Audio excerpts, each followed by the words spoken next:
Hi, എൻ്റെ പേര് ഹബീബ. എന്നെ സംബന്ധിച്ചിടത്തോളം ഈ കാനഡ സ്റ്റുഡൻറ്റ് സ്പൗസ് ജേണി എന്ന് പറയുന്നത് ഒരു സ്വപ്നം പോലെയാണ് ഫീൽ ചെയ്യുന്നത്.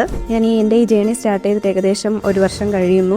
ഞാൻ ആദ്യമായി IELTS എഴുതുന്നത് 2023 ഡിസംബറിലാണ്. എനിക്ക് ഓവറോൾ 7ഉം റൈറ്റിങ്ങിന് 6ഉം ഉണ്ടായിരുന്നു. അങ്ങനെ ഞാൻ എൻ്റെ കാനഡയിലോട്ടുള്ള പഠിക്കാൻ വേണ്ടിയുള്ള ജേണി സ്റ്റാർട്ട് ചെയ്യുന്നു. ഞാൻ ആദ്യം വേറെ ഏജൻസികളാണ് കോൺടാക്ട് ചെയ്തത്. പക്ഷേ അവിടെ നിന്ന് എനിക്ക് ബിസിനസ് റിലേറ്റഡ് കോഴ്സുകളായിരുന്നു എടുത്ത് തന്നിട്ടുണ്ടായിരുന്നത്. പക്ഷേ എൻ്റെ താല്പര്യം എനിക്ക് ടീച്ചിങ് ഫീൽഡ് ആയിരുന്നു. അങ്ങനെ PG ഡിപ്ലോമ എയർലി ചൈൽഡ്ഹുഡിൻ്റെ PG ഡിപ്ലോമ കോഴ്സിന് എനിക്കൊരു യൂണിവേഴ്സിറ്റിയിൽ അഡ്മിഷൻ കിട്ടിയിട്ടുണ്ടായിരുന്നു. പക്ഷെ ആ സമയത്താണ് PG ഡിപ്ലോമയ്ക്ക് സ്പൗസിനെ കൊണ്ടുപോകാൻ പറ്റില്ല എന്ന കാനഡയിലെ റൂൾ വരുന്നത്. അങ്ങനെ ഇരിക്കവേ എൻ്റെ ഡ്രീം അവിടെ വെച്ച് അവസാനിക്കുകയായിരുന്നു. പിന്നീടാണ് ഞാൻ ഓസ്ലോയിലോട്ട് എത്തുന്നതും ട്രേസ മേമിനെ പരിചയപ്പെടുന്നതും. അപ്പോൾ എനിക്ക് ഇഷ്ടമുള്ള കോഴ്സ് തന്നെ എടുത്തു തന്നു. അതുപോലെ തന്നെ ഞങ്ങൾ ആദ്യം വിചാരിച്ചിരുന്നത് മറ്റേ ഏജൻസിയൊക്കെ എന്നോട് പറഞ്ഞിട്ടുണ്ടായിരുന്നത് ആദ്യം എനിക്ക് വിസയ്ക്ക് വെക്കുക, എനിക്ക് കിട്ടിയ ശേഷം എൻ്റെ ഹസ്ബൻഡിന് വെക്കുക എന്നതായിരുന്നു. പക്ഷേ അങ്ങനെ വേണ്ട, ഒരുമിച്ച് തന്നെ വെക്കുക, അങ്ങനെ അല്ലെങ്കിൽ ഒത്തിരി ഡിലേ ആവും, നമുക്ക് ഒരുമിച്ച് പോകാൻ പറ്റില്ല എന്ന ട്രേസ മേം പറഞ്ഞ ഒരു വാക്കിലാണ് ഞങ്ങൾ ഒത്തു തന്നെ വെക്കാം എന്നൊരു തീരുമാനത്തിലെത്തുന്നത്. അങ്ങനെ ട്രിനിറ്റി വെസ്റ്റേൺ യൂണിവേഴ്സിറ്റിയിൽ എനിക്ക് മാസ്റ്റേഴ്സിന് അഡ്മിഷൻ കിട്ടി. പക്ഷേ എനിക്ക് ഓവറോൾ 7 ഉണ്ടായിരുന്നെങ്കിലും റൈറ്റിങ്ങിന് 6 മാത്രമേ ഉണ്ടായിരുന്നുള്ളൂ.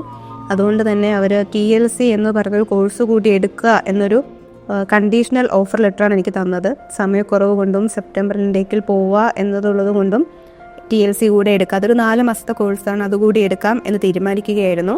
അങ്ങനെ വിസയ്ക്ക് ഞങ്ങൾ ജൂലൈ 8 സബ്മിറ്റ് ചെയ്തു. ജൂലൈ 12 ബയോമെട്രിക്സും ആയിരുന്നു. പക്ഷേ പൊതുവേ STS നേരത്തെ വരുമായിരുന്നെങ്കിലും ഞങ്ങൾക്ക് പെട്ടെന്ന് വന്നിട്ടുണ്ടായിരുന്നില്ല. നല്ല രീതിയിൽ ഞങ്ങൾ വെയിറ്റ് ചെയ്തു. ആ സമയത്തൊക്കെ അത്യാവശ്യം നല്ല ടെൻഷനായിരുന്നു, എന്തുകൊണ്ടാണ് വരാത്തത് എന്നൊക്കെ ഓർത്ത് ഞാൻ നല്ല രീതിയിൽ ടെൻസ്ഡായിരുന്നു. പക്ഷേ എനിക്ക് എപ്പോഴും ഇവിടെ നിന്നൊരു പോസിറ്റീവ് അപ്രോച്ച് മാത്രമേ കിട്ടിയിട്ടുള്ളൂ. എത്ര ലേറ്റായാലും വരും, പേടിക്കേണ്ട, പ്രശ്നമില്ല എന്ന രീതിയിൽ എപ്പോഴും ഒരു പോസിറ്റീവായിട്ടുള്ളൊരു അപ്രോച്ചായിരുന്നു എനിക്ക് ഇവിടെ നിന്ന് കിട്ടിയിട്ടുണ്ടായിരുന്നത്. അങ്ങനെ സെപ്റ്റംബർ ഇൻടേക്കിൽ വിസ വരാത്തത് കൊണ്ട് ജാനുവരിയിലോട്ട് ഡെഫർ ചെയ്തു. അപ്പോൾ നമുക്ക് കുറച്ചുകൂടി സമയമുള്ളതുകൊണ്ട് IELTS ഒന്നുകൂടി റീഅപ്പിയർ ചെയ്താലോ എന്ന് ഞാൻ ആലോചിച്ചു. ട്രേസ മേം അത് തന്നെ പറഞ്ഞു, അങ്ങനെ ചെയ്യാൻ പറഞ്ഞതുകൊണ്ട് ഞാൻ ഒന്നുകൂടി IELTS റീഅപ്പിയർ ചെയ്തു. അങ്ങനെ എനിക്ക് റൈറ്റിങ്ങിന് 6 എന്നത് 6.5 ആയി.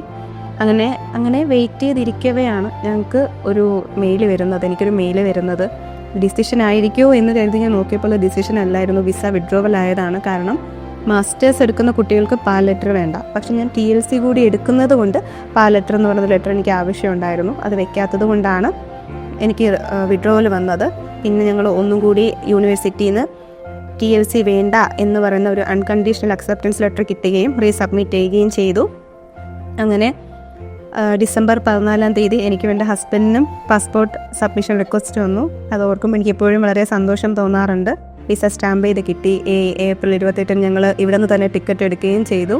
സോ എന്നെ സംബന്ധിച്ചിടത്തോളം ഈ ജേണി അത്ര എളുപ്പമായിരുന്നില്ല. പക്ഷേ എൻ്റെ ജേണിയിൽ എനിക്ക് കംപ്ലീറ്റ്ലി സപ്പോർട്ട് തന്ന് ഇവിടെ ഉണ്ടായിരുന്ന എല്ലാവരോടും ഞാൻ നന്ദി പറയുന്നു. Thank you.